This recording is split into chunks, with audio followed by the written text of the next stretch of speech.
And Michael, just tell the story, just, caps like, so we got questions for you. But the goal is to fall in love with this couple and to attach to them too. So I wanted a meal and some fun for us to become friends, basically. And so Michael, why don't you just give a description of the story of your journey into disciple making, and then where attachment and this whole Hesed thing got awakened for you, and why that's such a big deal now in your life. And my wife can also chime in anytime she wants. We like to kind of bounce things off, so if you want to let me know. So, writing this book really was birthed out of a lot of frustration and confusion and questions, not out of certainty. If you read the book, I wasn't raised in a Christian family. About the only time I ever went to church growing up is when I'd visit my grandma in Nebraska. She would make us go to church with her. It's an old Presbyterian church. And God actually used the boringness of that in my walk later, many years later. As a senior in high school, as a freshman in college, I did have kind of an existential question that bothered me, which was, what's the meaning of all this, right? If the scientific answer I'm hearing, like in biology classes, is just all random, involved from pond scum that got struck by lightning or whatever the theory is, whether you believe that or not, I would look around and say, well, if that's true, then there's no direction here. There's no purpose. There's no trajectory. There's no meaning. But when I looked around, I could not see anybody living as though life had no meaning. Everyone was living as though life had meaning. And so my brain didn't know what to make of that. My freshman year of college, as you do late at night, after consuming certain things, and you're talking, and and we started talking about like the meaning of life in these late night conversations in our dorm room. And it seemed like everyone had an opinion of what the meaning of life was. If I was honest, I just didn't know. And that bothered me. So I had that kind of weight, on my, and it wasn't like an overpowering thing, but it was just like something in the background that was unanswered and bothered me.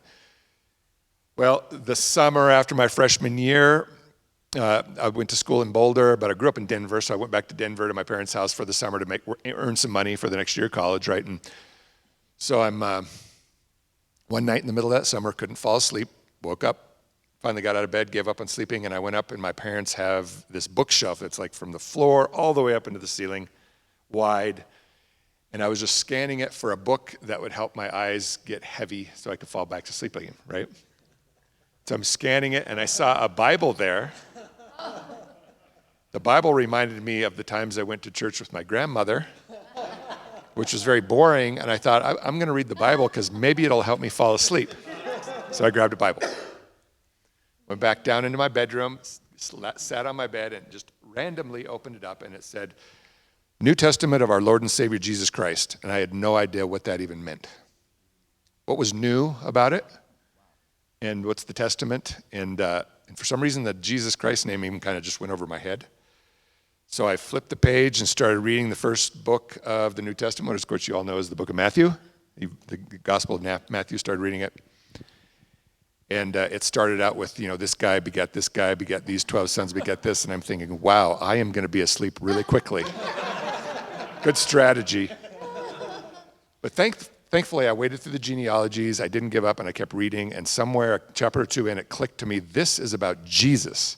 And I thought, I've always been curious about Jesus and who he is and what he's done. So that night, I probably read 4, 5, 6 chapters. I don't really remember. I was probably somewhere in the middle of the Sermon on the Mount.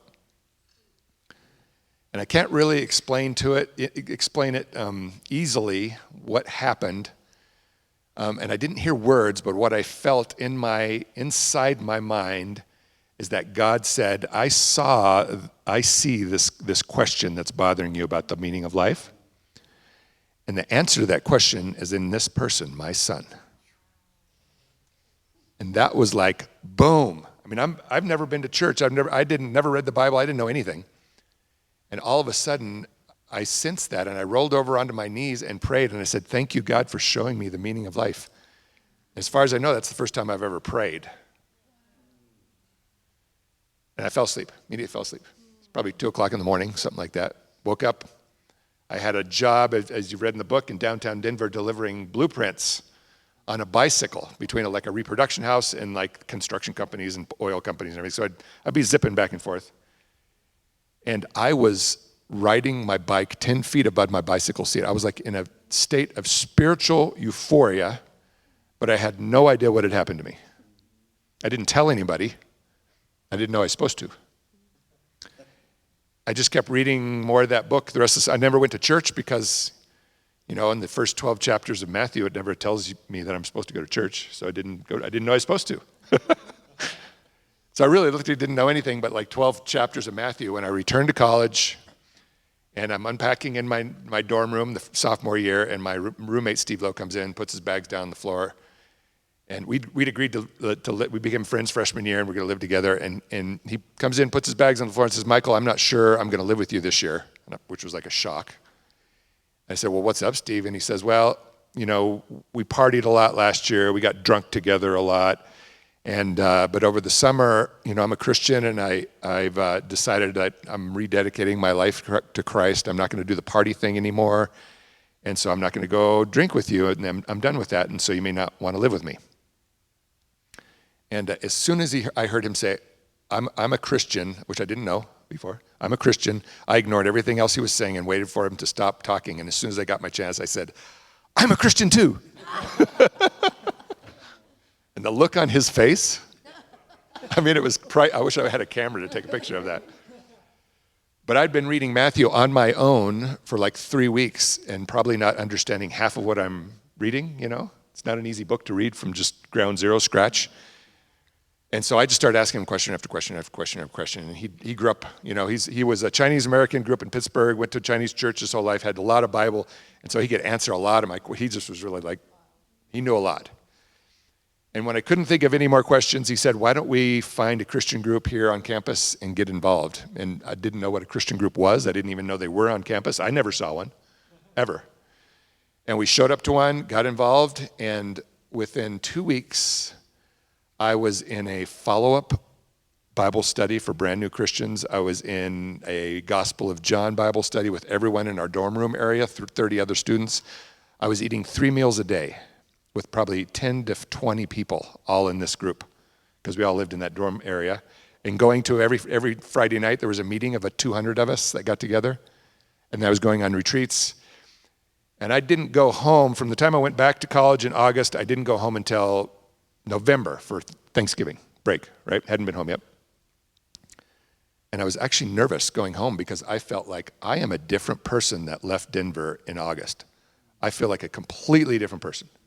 And it's almost like I'm not sure my family's going to even recognize me. And I'm kind of don't know, well, how are they going to react to this, right? And that is transformation. We attached at a deep level, but I didn't know I've never heard the word attachment. Nobody talked about it. We did it even though we didn't know we were doing it. I saw all sorts of things change in my life, but not because I came up with strategies. It's just because I started living in a group that just did things differently. And I was actually quite awkward a lot because I didn't know anything, right? And you read some of those examples in the book where I would say inappropriate things, or I wouldn't know what I was talking about, or they'd say things, I'd start laughing, and that was actually serious. Oh, okay. Turned to Ephesians, and I'm like, what's an Ephesian? Is that like a disease or something? Like I didn't know anything, and it was really clumsy, but they were so fun and welcoming.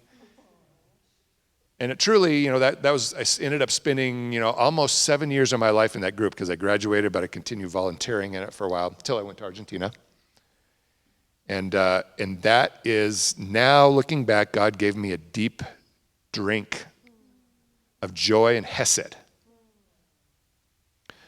Now that group had some group identity, but it could have had a lot more. But nobody even knew that was important. I'd never heard of group identity until we started going over to Jim Wilder's house, and he was bouncing a book office that was going to come out later. The Johns were there too, my wife and I.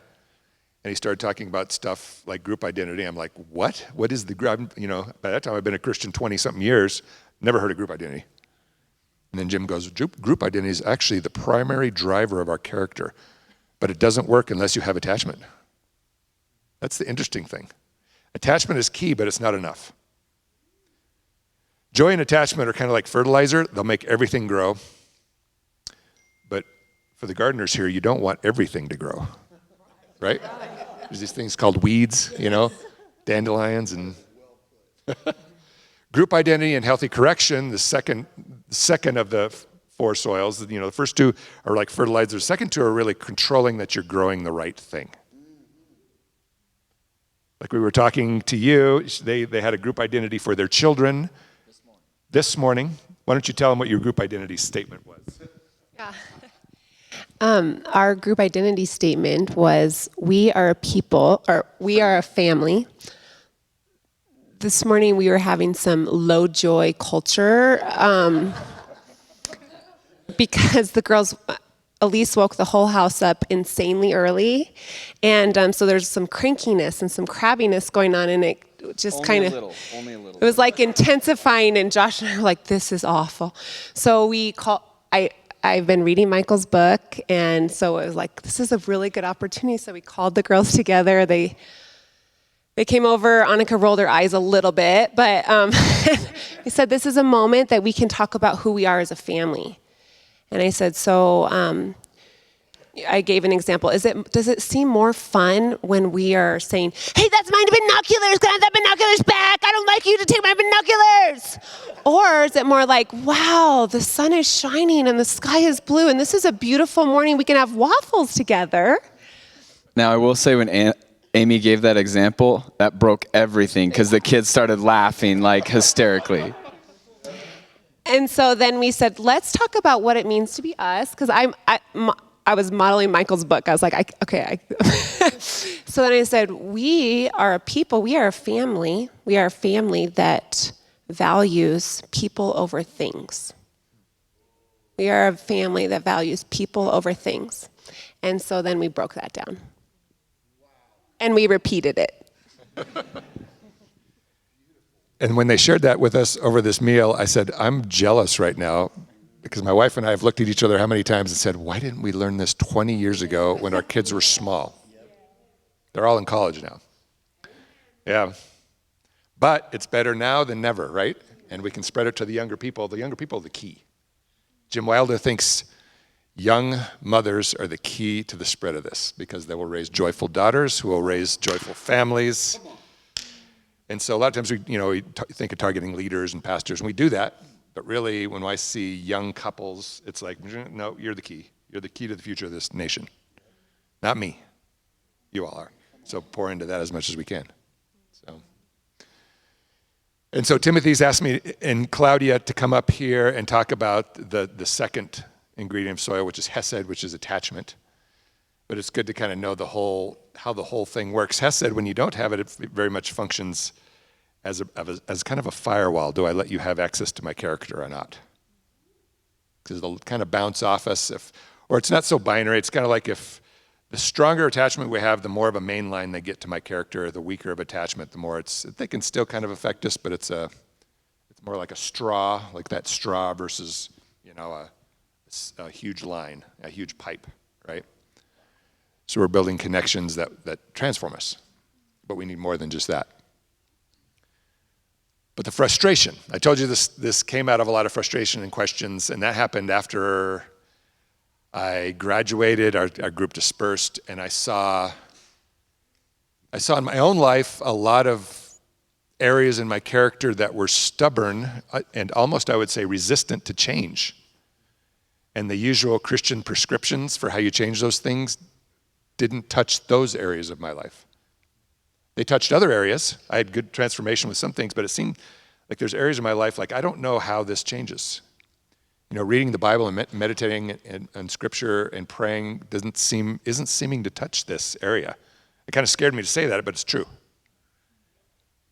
And then when I became a pastor of discipleship, the purpose of a pastor of discipleship is to help people grow into the image of Jesus, to grow people to maturity, to form our character into the image of Jesus. We say a lot. Really, the goal of discipleship is to love like Jesus loves. Everything is pointed towards love. All the relational skills, everything is to teach us to love like Jesus loved. That's really the goal. That's why when Jesus comes across a church that's not loving well, he stops everything and says, you need to fix this one problem or everything else you're doing is meaningless. You got to just drop everything else, fix this problem, and then we'll, because without love, it doesn't go anywhere. So as a pastor of discipleship, I did all sorts of things too, and I kept running into the word sometimes. Sometimes it works spectacular. People would say, you saved my marriage by these trainings you're doing, or this book you wrote, the previous book, it clearly explained things I've never really understood before. And then other people would come and it wouldn't work at all. At all.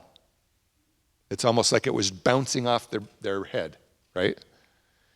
And I got to the point I'd be in my office in our church and I would just scratch my head and look at our dry erase board and say, God, give me an image. Give me a word. Give me something. And I had to admit, I don't know how to do my job as a pastor of discipleship. And I knew I was missing big pieces of the puzzle. So I was doing some things right, but there were huge pieces of puzzle and I didn't know what they were. And I said, God, I don't know how to do my job. Here I am. And a couple months later, I got a call, interesting call on the phone from a guy named Bob Howie. You know Bob Howie. And he said, are you Michael Hendricks? Yes. He goes, I would love to have lunch with you. We visited your church last weekend, and I would like to have a meal. And okay, so we set up a meal, sat down for lunch with him. And he said, I'm a lifelong friend of Dallas Willard. We take family vacations together. And he said one thing he was not a complainer, but one thing he would complain about, he said, it seemed like, and some of you who don't know Dallas Willard, he wrote on discipleship, and that discipleship has been basically the forgotten task of the church. He wrote a book called The Great Omission, which is a play on words for the Great Commission, which is where Jesus tells us to make disciples. And so Dallas said, a lot of people in churches are reading my books, but I don't see any of them actually doing it. And then Bob turned to me and said, but you're doing it. Which normally would have been, I felt like a compliment, but instead of receiving the compliment, I vomited my complaints to him. Like, yeah, but it doesn't seem to work. It works sometimes, it doesn't work sometimes, all my questions. And then I had all these questions, a couple questions. One is, why do sometimes non-Christians I know seem to be more mature than Christians I know? Why is that? And why do some Christian leaders seem to be acting in a way that doesn't look like Jesus at all? And yet they're leaders. These are uncomfortable questions. But I was in such a state of confusion that I was willing to ask these questions now. I was no longer just to say I'm going to keep pushing on the old formulas as though they work when I don't think they. Oh, and I think there's more. It's not that they don't work. There's more. How do people grow? Character, maturity. How do we mature? How does our character grow? What is character? Right? All these things I didn't know what they were. And so Bob Howie around lunch said, well, why don't we start having lunch every month and delve into this and start reading books and get together and maybe go to conferences or whatever. And so we did that. I pulled a friend of mine in. So John Lamb, you've met John Lamb. And we started meeting and just kind of chewing on discipleship. How do we get character change back into the church? And that was in one of those meetings where Bob Howie said, Michael, I think we're ignoring the neuroscience angle of discipleship. And Bob, right. Well, Bob was like 80-something-year-old, so I thought maybe he's having a senior moment because that makes no sense. And I kind of ignored his question. But a month later, he asked it again. He said, I think we need to look at how Jesus designed the brain to form character. And I said, Bob, I have no idea what you're talking about. What do you mean by that? And he said, well, let me invite my friend Jim Wilder to our lunch next month, because I think he can explain it better. And so we met again next month. The four of us sat down, Jim Wilder, this new person, and he asked me what would we want to talk about, and I kind of told him my frustrations. And the questions I don't have answers to. And Jim kind of puts his hand on his chin and he says, you know, Michael, I think it might help you to know a little bit about how God designed the brain to make us Christians. At that point, I'd been a Christian for over 30 years. I had been a missionary in Argentina. I have a master's degree from seminary. I'd been an elder for 10 years, a pastor for 4 years, and no one in all that time had ever said anything about learning how the brain was designed by God to form character, to form us into the image of Christ. So he had me, right? He had me, and from that point on, we met again. I pulled my wife into it, and we basically jumped into the deep into the pool with this stuff. And there's also a lot of love of God there. I mean, I was a confused person, and God just backed up the dump truck and just laid it on me and my wife. She was in the same place as I was. And so a lot of this really is God's incredible kindness to me. So this book is not a victory book.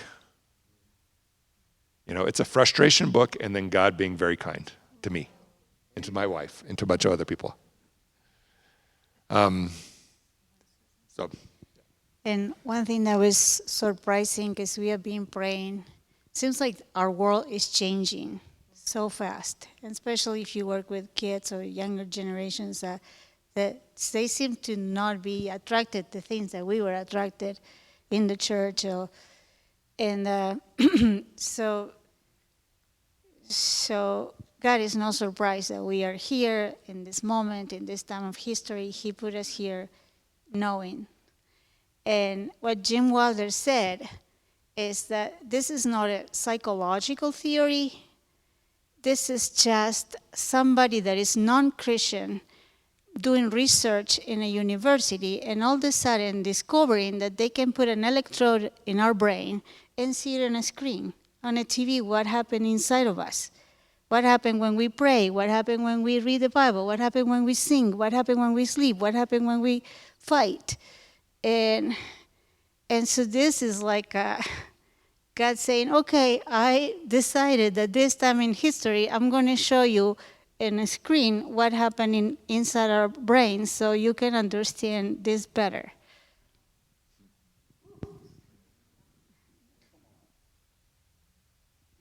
Any questions so far?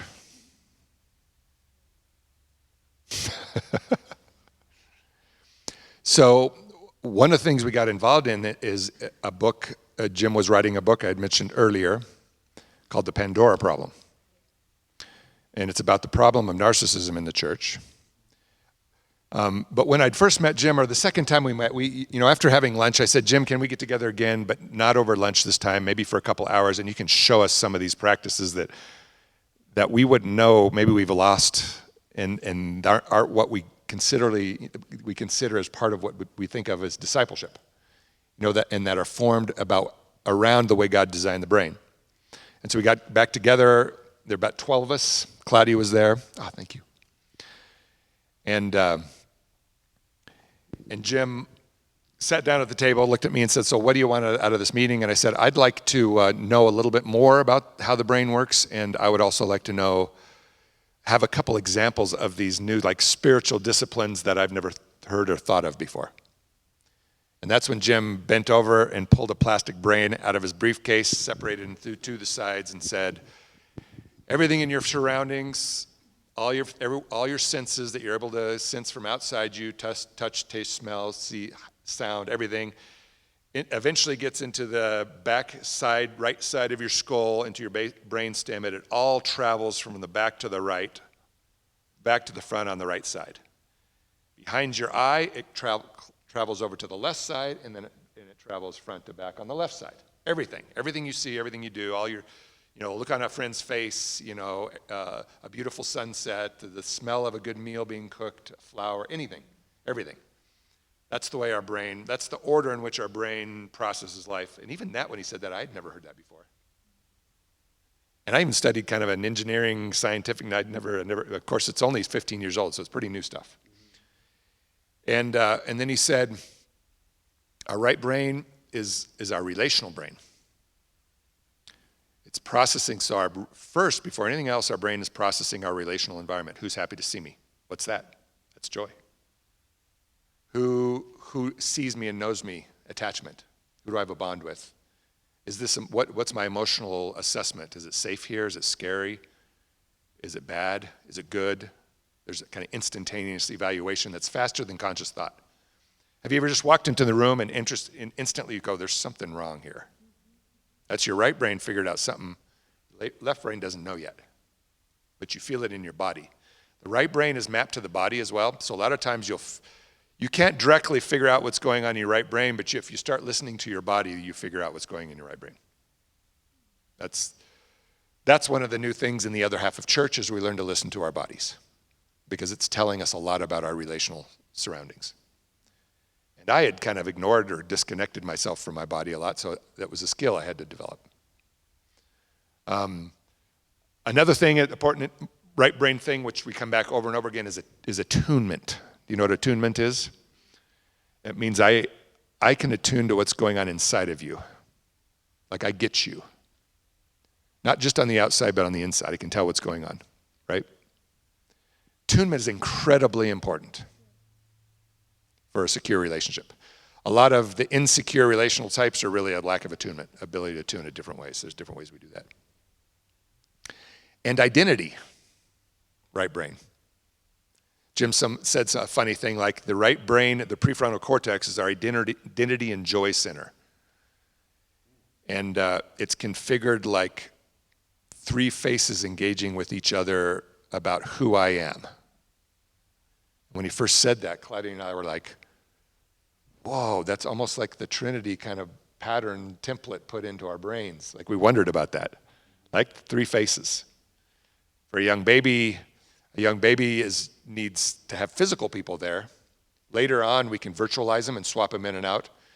But when a young baby sees mom and dad interacting with the baby with joy and with each other with joy, that sets up our identity on a three-legged chair that's very stable.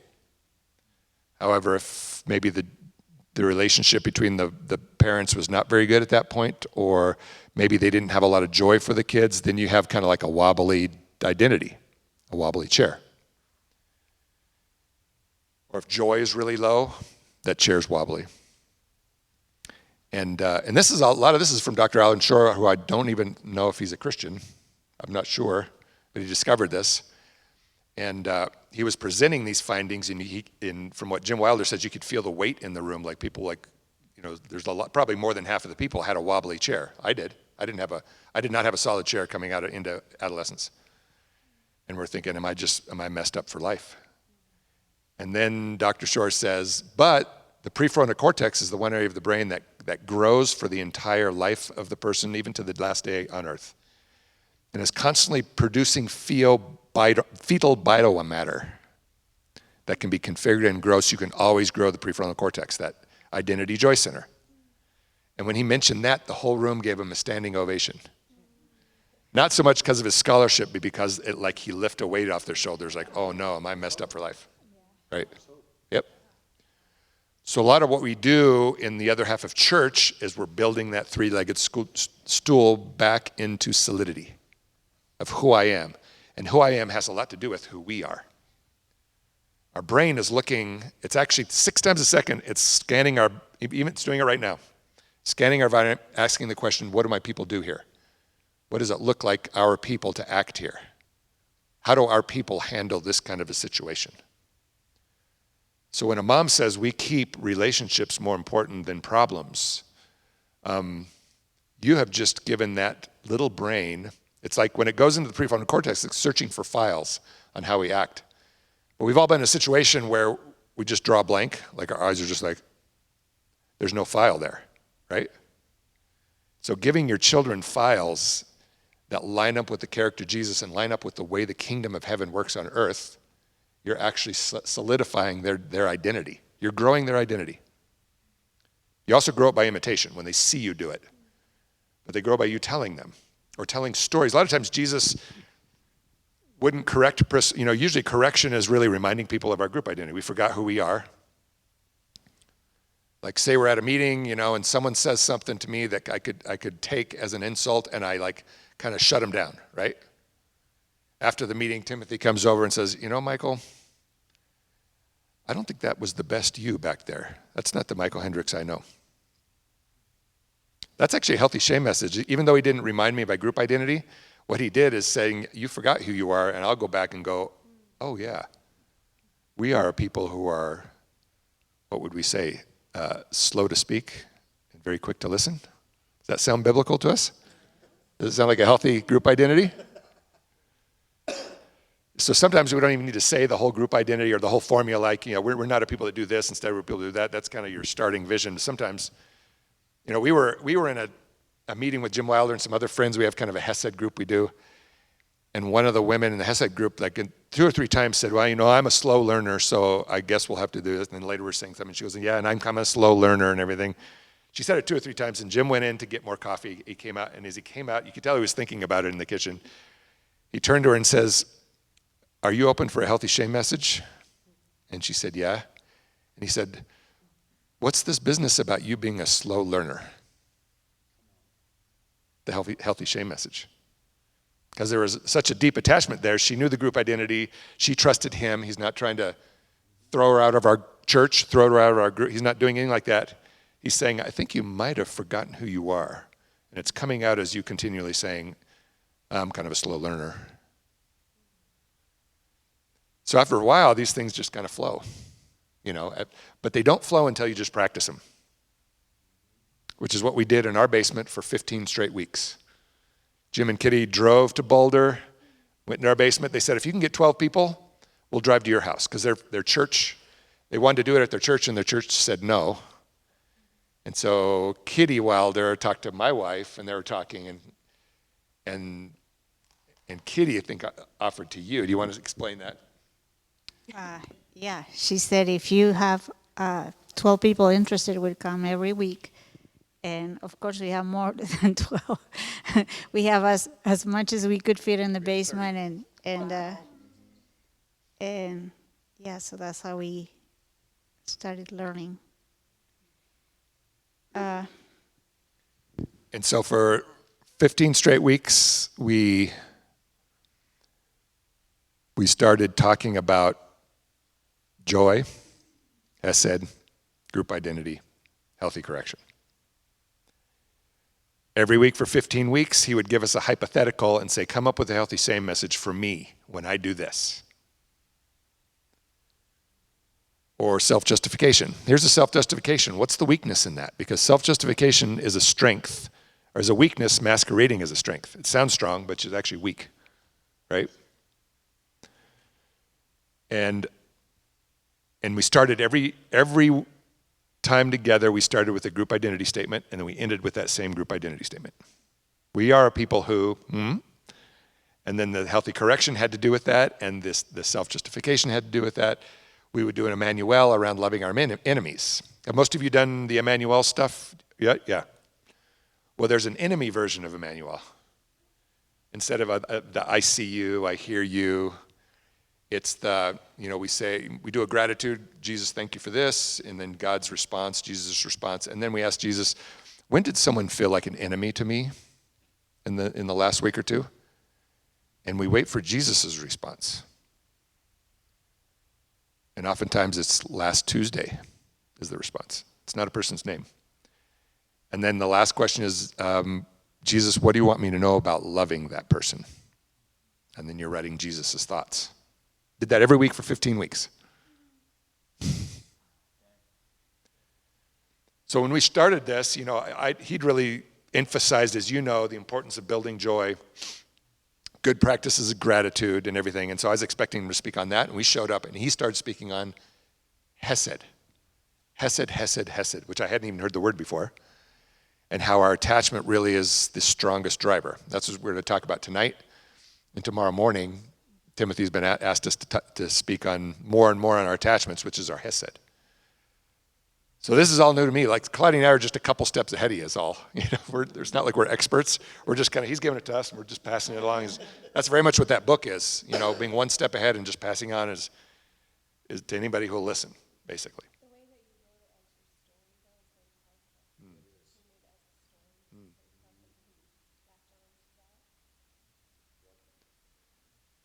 And it's interesting, too, the power of a story. We're actually configured more our brains to learn from a story than it is to learn from 5 points of information about a topic and a conclusion. That's really the way our brain was set up.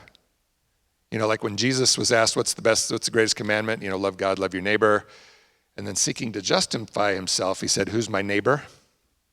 Jesus doesn't answer the question. Instead, he tells a story. He doesn't explain his story. He doesn't even end the story. A lot of his parables, they just stop. They don't end. Meaning you get to end the story yourself. Are you the older brother?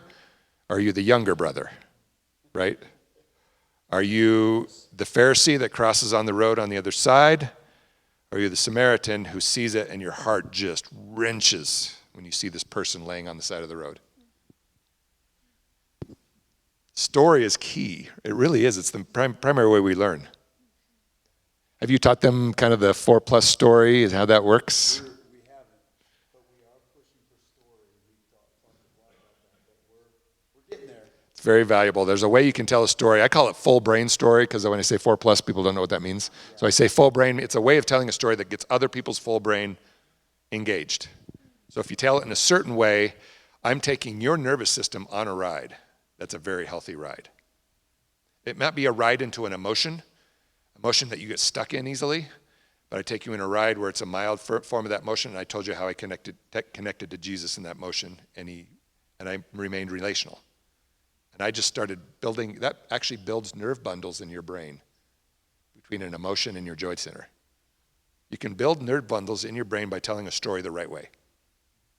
That's the other half of church, right? Old church, you get up here, you have 5 points, a couple illustrations, a conclusion, right? The other half of the church, we need to tell stories to each other throughout the week, as well as on the weekend. Stories of joy, stories of difficulty, stories of how I remained and acted like myself, stories of when I didn't act like myself, but here's what I would have done. Later, I could process it with Jesus, and Jesus told me how I stopped acting like myself and what it really looks like me to act. I can tell you the story even of a failure and tell you, or maybe my wife said, Michael, here's who you really are. I think that wasn't you back there. So I can tell my failure story and say to my wife said, here's who you really are, Michael. You're actually a very patient person. You weren't that day, but you're actually a very patient person. And I can take you into that stress of someone saying something to you in a meeting that just kind of gets your hackles up, and then I can pull you out of it in a way that is like the kingdom of heaven. Teach you how to connect to Jesus in it, teach you how to act like yourself as I tell my story. And we need to ask for stories from other people. Like, the big 6 emotions, some of us are strong and weak in staying relational in different ones. And most likely we're strong and weak in different areas. And so I might need to go up to you and say, tell me a shame story of how you acted like yourself, because you're stronger than me in staying relational in shame. I kind of go and just hide. And you can tell me that story, and you've just grown some nerve bundles. And then you might say, but yeah, you're better than anger. I lose it in anger. I forget who I am. And I'll tell you a full brain story in anger, and I've built nerve bundles in your brain. That's the other half of church.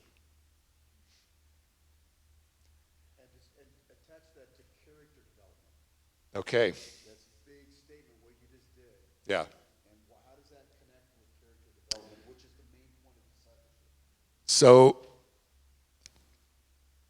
there's 2 big blocks of foundation for discipleship. One is maturity, one is character. Character and maturity are not the same thing. Maturity is just, there's different maturity stages. There's an infant stage. Our brain actually rewires itself in each stage, so between each stage. There's infant, child, you've probably heard of these, adult, parent, and elder. The brain changes at each transition, right? And each stage, there's like 7 or 8 skills, relational skills, they're all relational, that we're meant to learn in that stage. And then the next stage builds on the stage, what you learned from the previous. So if you have some missing skills in the infant stage, then it's like building a house on kind of a wobbly foundation. You can do it sometimes, but in high stress, you'll kind of collapse down into that earlier age range. We actually regress.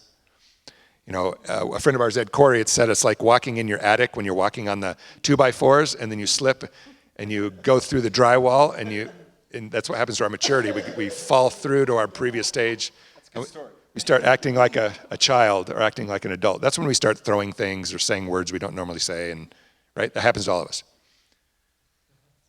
So maturity is just going back and filling in the maturity skills we didn't receive, mainly from our parents and our community. Okay? Parents, grandparents, community.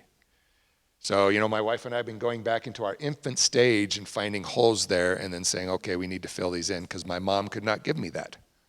My mom did not know how to attune to me emotionally. When I had a problem, she would help me fix it, but she didn't know how to say, oh, Michael, that is so hard. I never heard that from my mom. That's an infant level skill, and if you didn't get it, you need to get it somewhere. You need to fill that in, but you can fill it in. What I did is I asked God, I don't know how to fill this in. My wife does it good, pretty good, but I think I need someone who does it really well.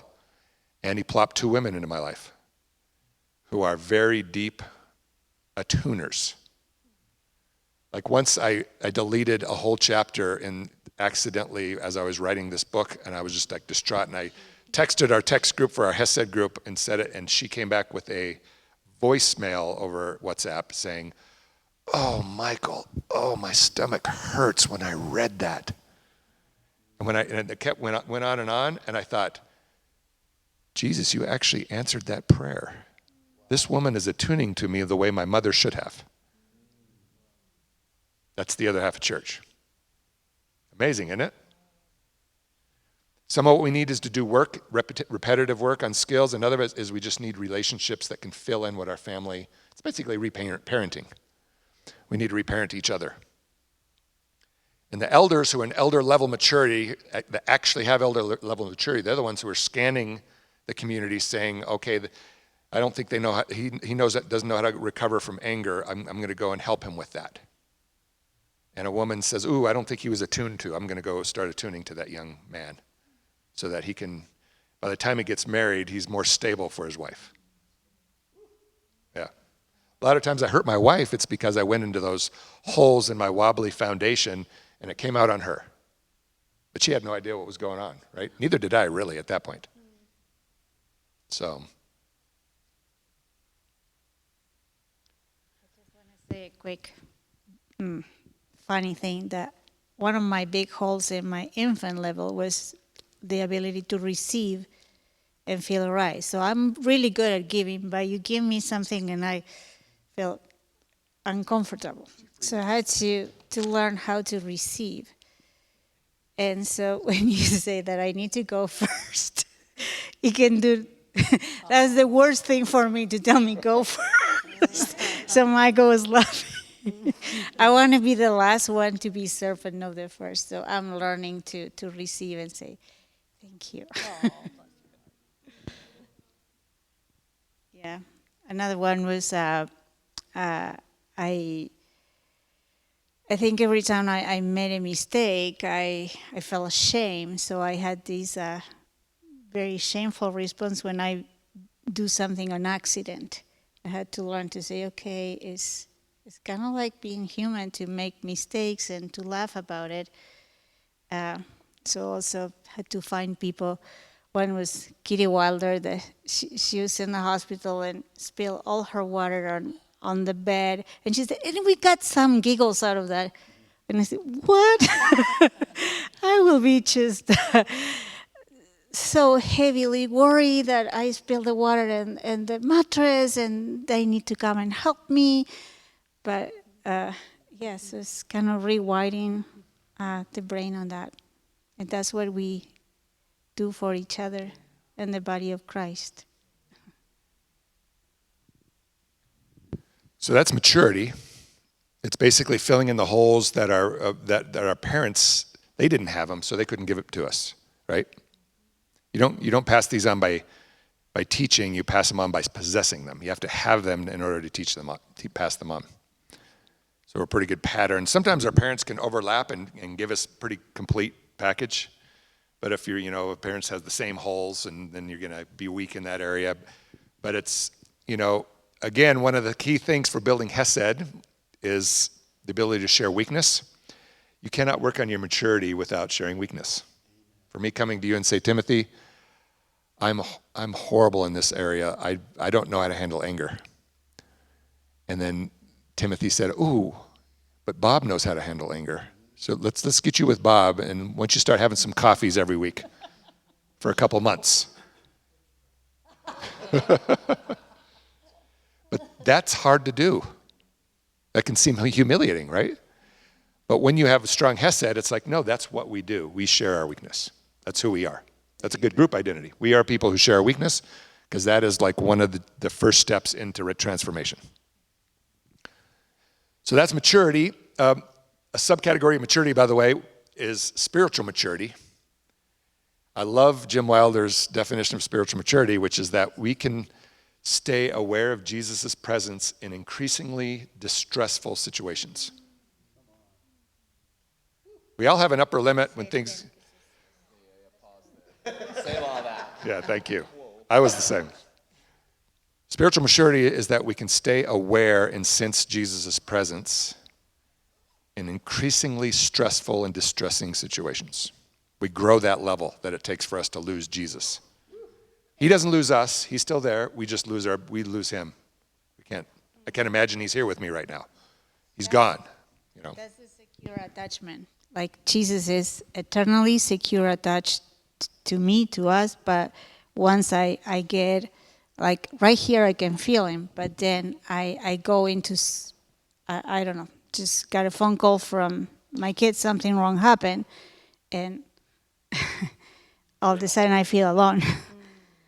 So it's basically when something hits you, your relational circuit shuts down because you're feeling overwhelmed. And when your relational circuit shuts down, you can't access the unseen realm. So it's learning to get that relational switch back on under pressure to see Jesus under pressure. Do you think this is spiritual? So we've been asked by the Lord to be a disciple-making movement, which isn't that the Great Commission? The Great Commission is, how do you help people transform into the likeness of Christ? So the things we're talking about, maturity, character, relational skills, that's at the core of being a follower, disciple of Christ. That's at the essence. But what we know the why, we know the what, but what we haven't known is the how. How do you help this happen? And so the how has been pretty much restricted to information. Just get information and then help. Then you basically expect people to make right choices.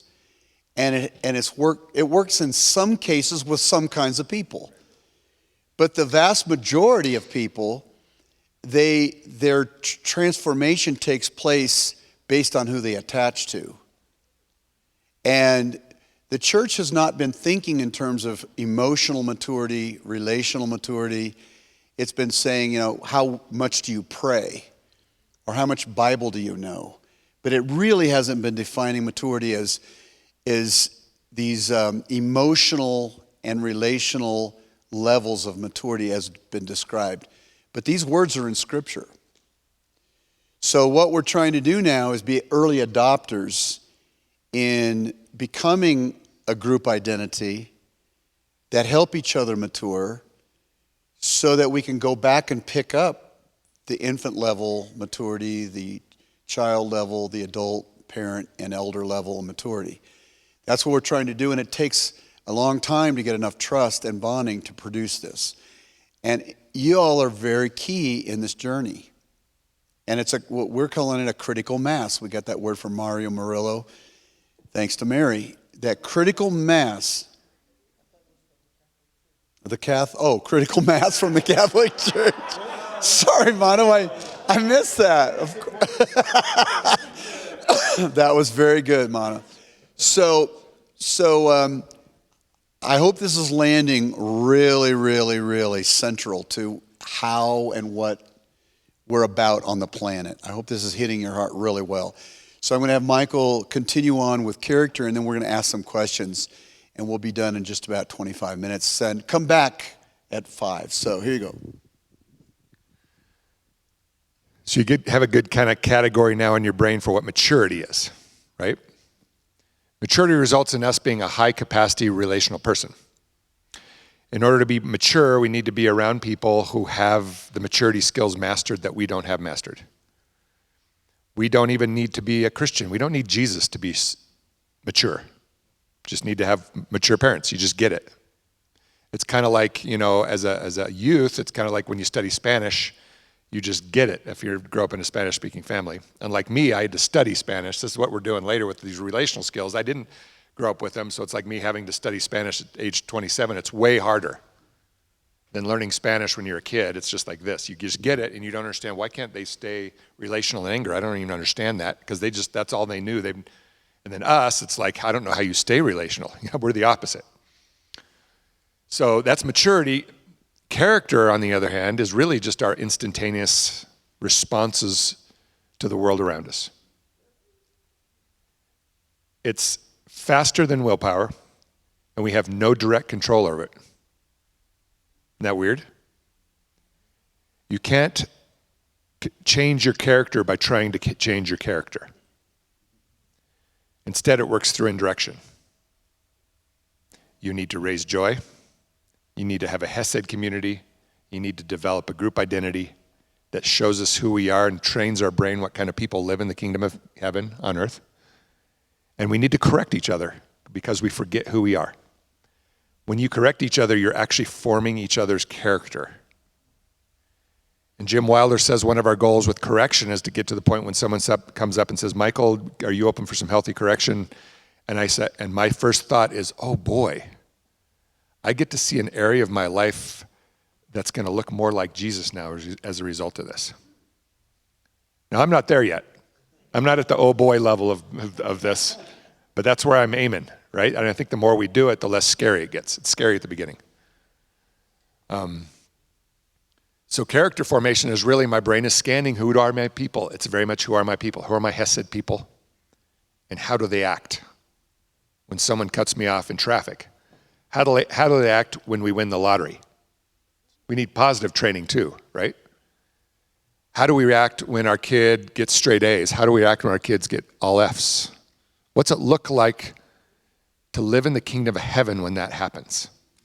How does the kingdom of heaven look like in that situation, right? What happens if I'm a pastor of a church and when one of the two political parties starts sending emails to everyone else telling them how wrong they are and how right we are? What does the kingdom of God look like there? This is happening in churches all over our country right now.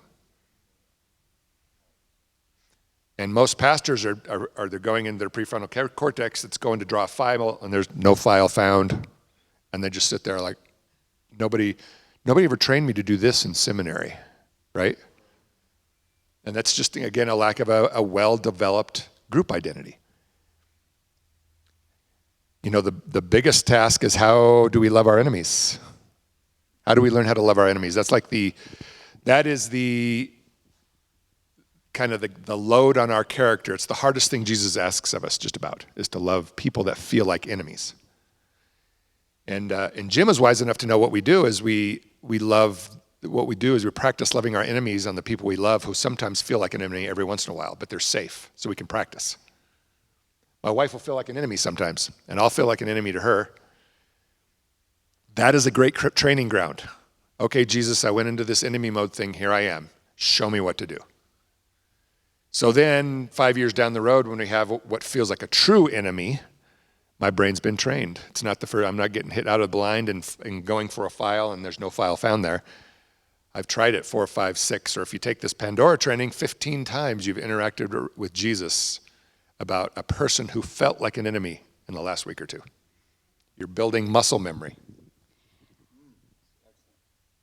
One thing that when we were doing this training in how to love our enemies, Jim Wilder said, yeah, but really loving our enemies is the trademark of a Christian. Jesus said, you will know that you are children of the Father in heaven when you love your enemies, because everybody can love anyone who loves you. He said, well, he was saying in the group, the way we know is if we spontaneously love our enemies. And I said, that sounds like impossible to me. We were doing this training in the middle of one of the people that they were our Hesed, our family, had treated us what it felt like a betrayal. So we were in the middle of big hurt when we were doing this training with some that we were very close. It was feeling like almost an enemy. So I said, I cannot do that spontaneously. And he said, well, but that's what Jesus is aiming for us, that we will spontaneously love our enemies. And I said, I don't have that capacity in me. I may be wrong from factory. And he said, okay, think of someone that you love very much and that will betray you really badly, and you still will give your life for. And I said, oh, that's very easy. My husband, my kids. I thought of my children. I think even if they betray me to the worst, I will give my life for them. And he said, well, you have that capacity. God wired you for that. Now you need to learn how to do that for everybody. But that requires training. It doesn't require just willpower, but training, repetitions, doing it over and over again. That's the key. That's another part of the other half of church that we've dropped, in the normal practice of church, is the importance of just, it needs to be sometimes like a workout, like going to the gym and working out. There's other things to church as well, but that part has been left out. That's the other half of church that we're trying to bring back.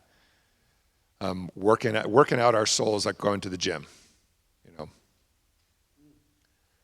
So maturity, you don't even need to be Christian to be relationally mature. But character, you need Jesus and you need a people.